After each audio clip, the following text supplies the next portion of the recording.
The discovery.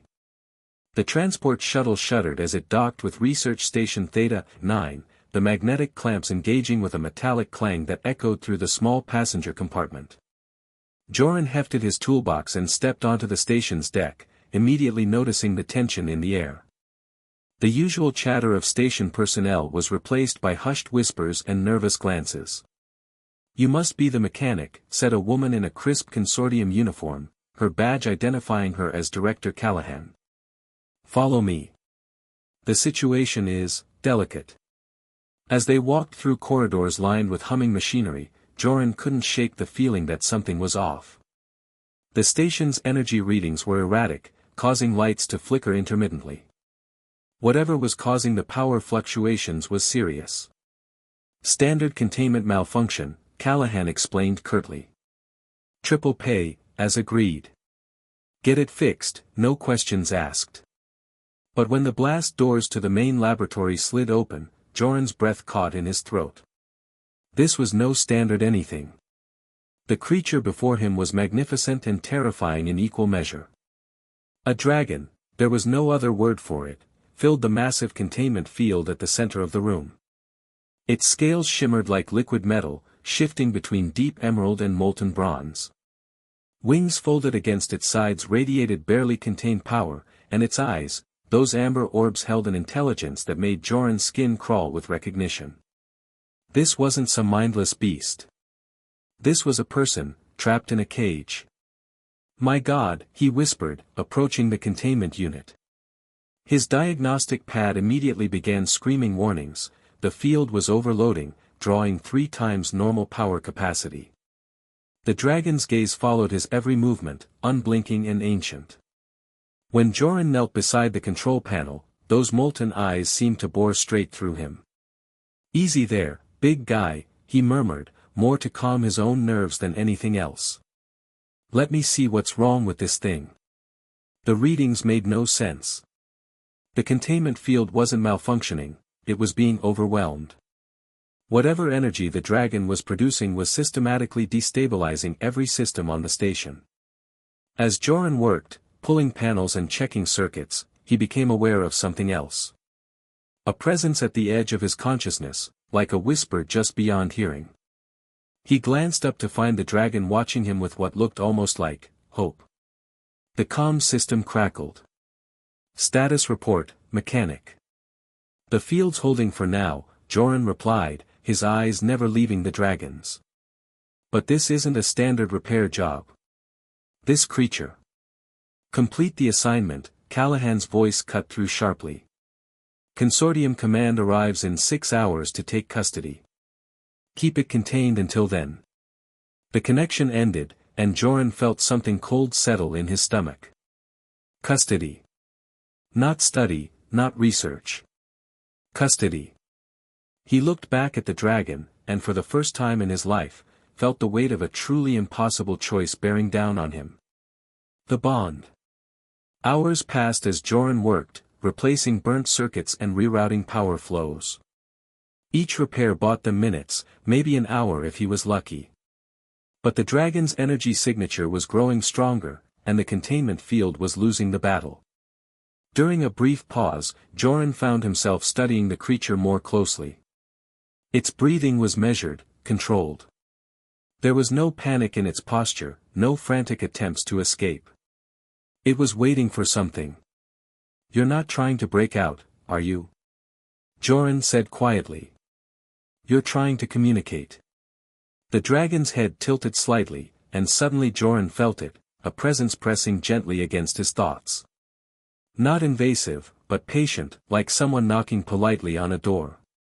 Images flooded his mind, a world of crystal spires and floating islands, beings of incredible beauty and power soaring through purple skies. Then came the darker visions, ships descending from space, energy weapons cutting down the flying figures, cages and laboratories and endless tests. Joran staggered backward, his head spinning. You're the last one, aren't you?" The dragon's massive form seemed to shrink somehow, and Joran felt its profound loneliness like a physical weight in his chest. For centuries, it had been alone, passed from one research facility to another, studied and prodded and never truly seen. The Consortium told us you were dangerous, Joran whispered. But you're not, are you? You're just lost. Another wave of images, Joran himself, but seen from the dragon's perspective.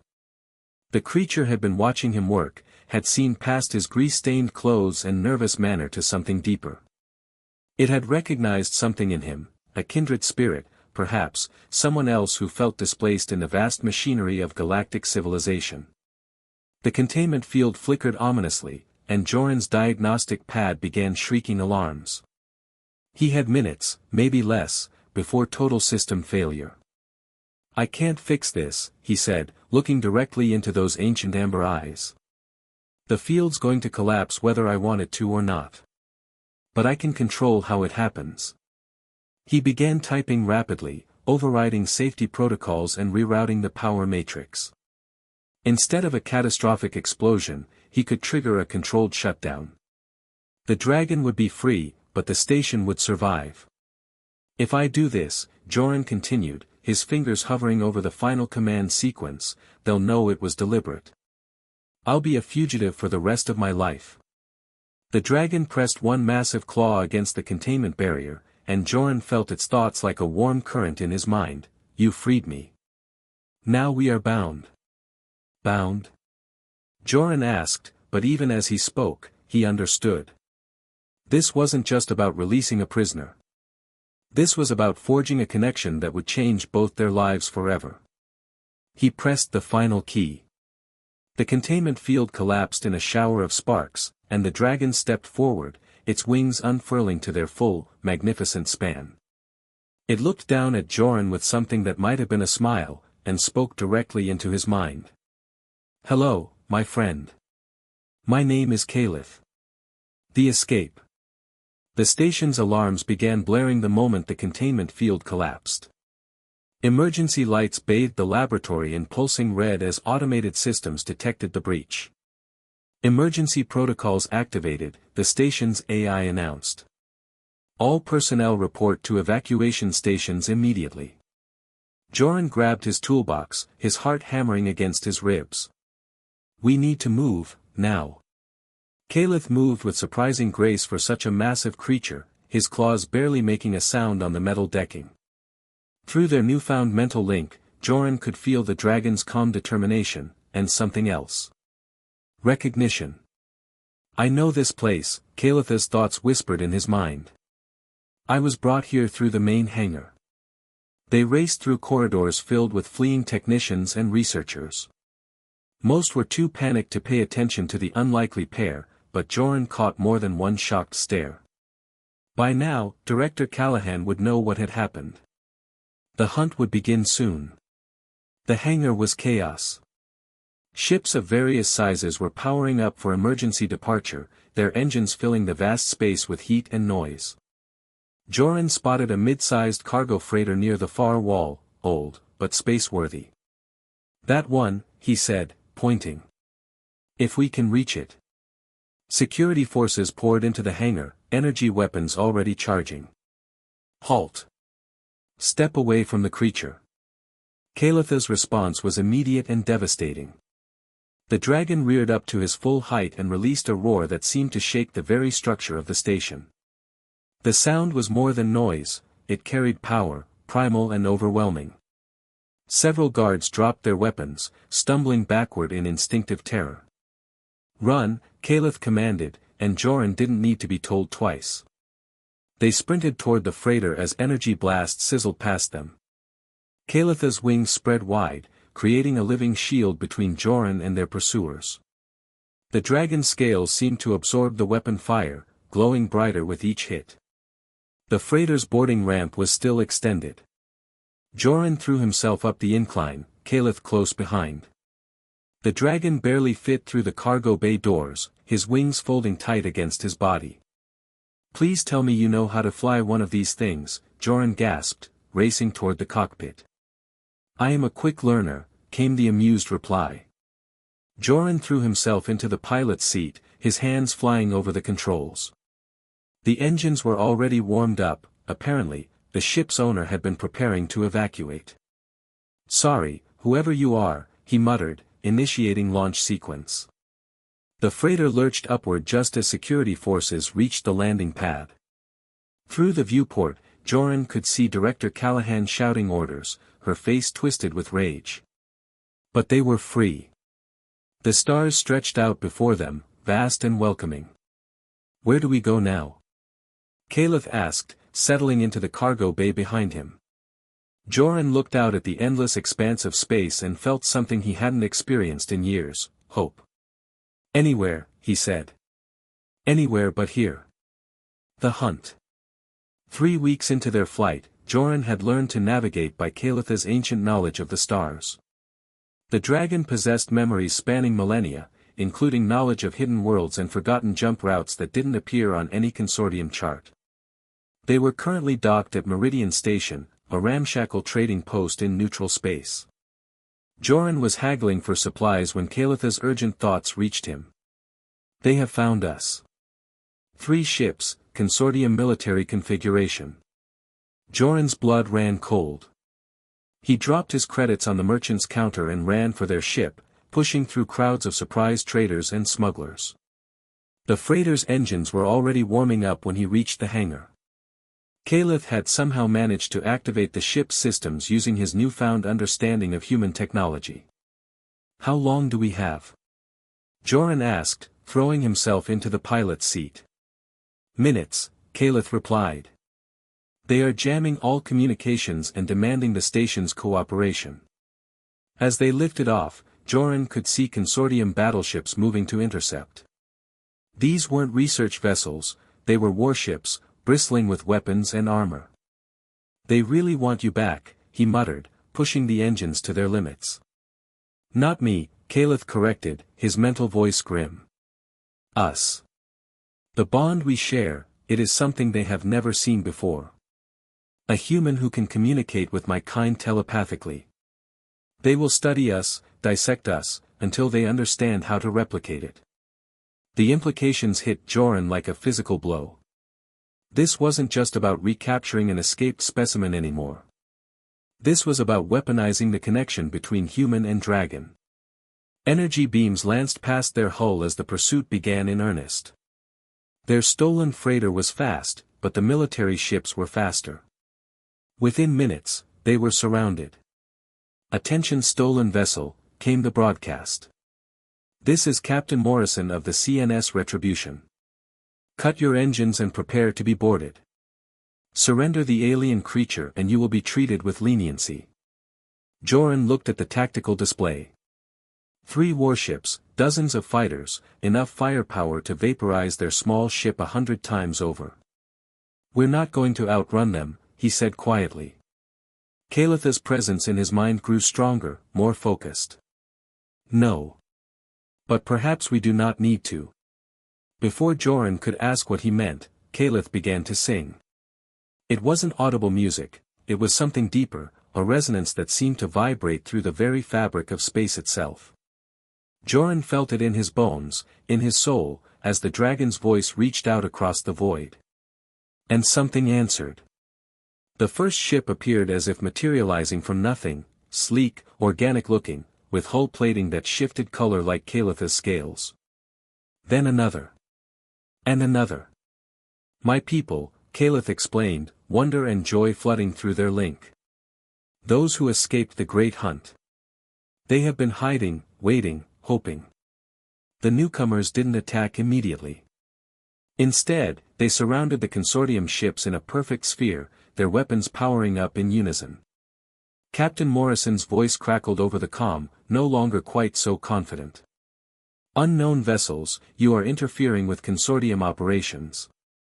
Withdraw immediately or..." His transmission cut off as one of the Dragon ships disabled his communications array with a precisely targeted energy beam. "You have a choice," came a new voice in Joran's mind, ancient, powerful, speaking through Caliph. "Come with us to Sanctuary, where both our peoples can learn from each other in peace. Or remain here and face whatever the Consortium has planned." Joran looked at the tactical display, at the Consortium ships now hopelessly outgunned, then at Calitha's great amber eyes. "That's not really a choice at all," he said with a smile, The new beginning. The hidden world of the dragons was everything Joran had seen in Kalitha's memories and more. Crystalline spires rose from floating islands, connected by bridges of pure light. The sky was a tapestry of colors that had no names in human language, and through it all, the dragons soared in patterns of incredible beauty. "Welcome to Ethermore," Kalith said, his voice now audible as well as telepathic.